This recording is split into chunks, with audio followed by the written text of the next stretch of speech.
Hello and welcome to the early access attack for Savage Lands version 0.2.5. Now I played about an hour of this game, but you'll never guess what happened after an hour.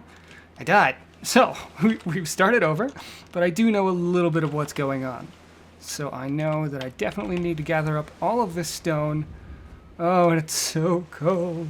It's so cold. Let's have a look, see at our inventory. Those are all stacked. Okay. Now we've got a hatchet. But we've only got 4 stone and we need 6, so we need to wander around a bit more. Find us some stone. Yes, there we are. Oop, there's a wood log. That is nice.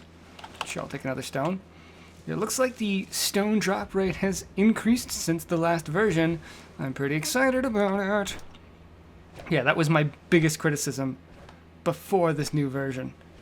Alright, break down this tree. As you might see, the game isn't exactly the prettiest thing in the world. Our first goal was to get established enough that we would have a campfire, and that has already happened. Yeah then, where do we want to go from here? I think we got all the stuff we need. Yeah! What do you know? And now we've got some space to pick up an apple. Now we're quite cold, so we're going to sit by this fire, because once that cold gauge at the top left gets to 0%, you take a lot of damage, and you'll die quite quickly. I think I'll also Alright, let's see. Now we also need to pick a place to start dropping our supplies. And I have chosen underneath this fucking thing. Do not like the creepy music going on. Alright, so, actually, you know what? I think I'll stand here. Yes. Alright, inventory. Now I'm just going to drop my logs. That'll work. Okay. We're positioned well enough. There we are. That's how I do that bit. Now, what do we want to build next? We're going to want a Pike of Resurrection as soon as possible. Let's see, what else? Provides basic shelter, a lean-to. Yeah, I mean, I could build one of these. I think I'm going to go hunting wild animals. Now, always when you're attacking these wild deer, stand between them and the ocean, because they tend to run towards the ocean, I've found. Let's see if I'm right. Oh great, there's a wolf as well. Thank you! Jeez. Some sinew. Now it looks to me as if I have enough sinew to make what I want to make. Well, I've made it to night number 1. As you can now see, I've got a sweet stone sword that I've crafted. I spent a good deal of time making top quality cooked meat, gathering it from various animals, and you're about to see my sweet little community area here. Oh, and my furiously roaring fire. No, this is gonna be great. And there's a crude hatchet there, and a cured meat that I don't know when that showed up. Another stone. Alright. So, I can forge whatever I need. I've got plenty of stone and stuff for just in case this fire dies down a little bit too much.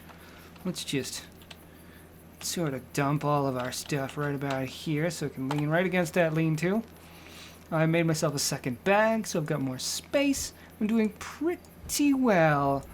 Now, the unfortunate thing is that in this game, well, you've got a problem of being really bored at night, because you know, in Minecraft, you know, you just go mine underground at night. But in this game, you're just kind of stuck standing here next to this fire. Because if you wander outside the fire, you're going to start freezing to death really fast. You know how fast my cold meter's going down? That is super, super quick. So you just kind of gotta tolerate it, stand here next to this fire until you're good and warm. Well, since I'm pretty bored just standing here. I can only imagine how bored you must be. So I think it's about time I fast forward. See you soon. Holy shit, 15 minutes later. I got so bored I actually walked away. I made hot dogs. That's how bored I got. I made hot dogs. Yeah. Fire went out in the night. It's just an accurate representation of what happens when you go to sleep.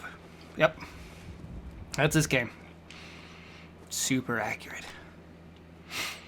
By the way, I think it's probably time I actually go to find something cool.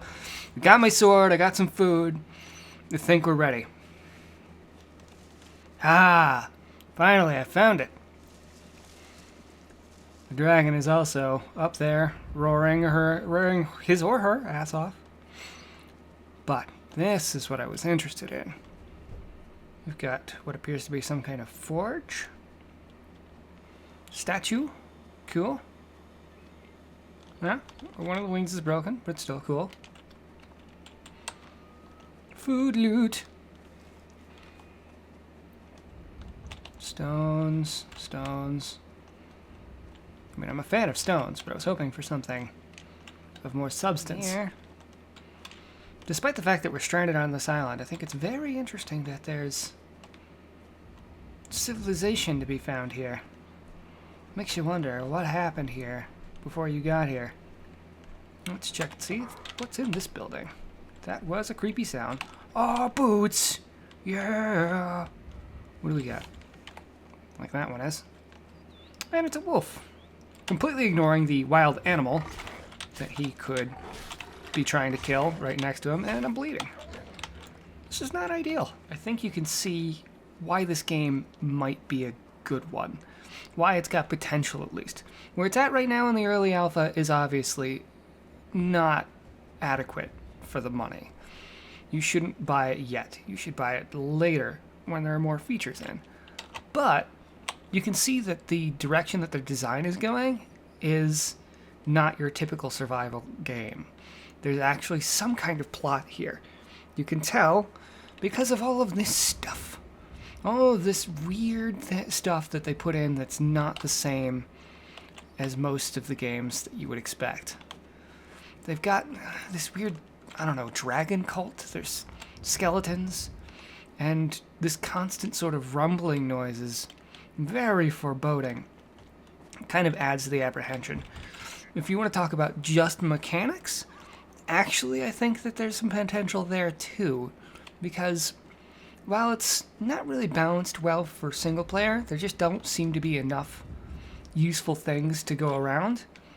Later on, I am certain, especially in multiplayer, that it's going to be a lot more fun. Because picture, you and your friends, you meet up, or perhaps you meet up with some strangers, and neither of you have enough to build a campfire. So you both wander out to build a community campfire.